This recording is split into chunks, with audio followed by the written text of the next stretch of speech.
ఉందిరా, చాలా చాలా ఆనందంగా ఉంది.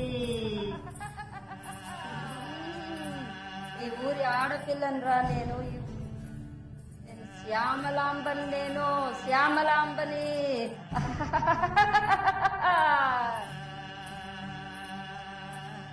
ప్రతి కుటుంబం నా పండగ చేయడానికి ఎంతో తహతలాడుతున్నారు. సంతోషంగా ఉందిరా, సంతోషంగా ఉన్నది. నా అక్క చెల్లెలందరికీ పసుపు కుంకుమలు ఇచ్చి నా పండగ ఆహ్వానించారు. ఎంతో ఆనందపడుతున్నాను.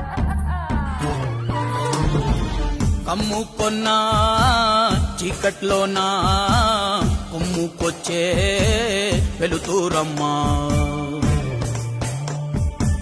కచ్చ కట్టి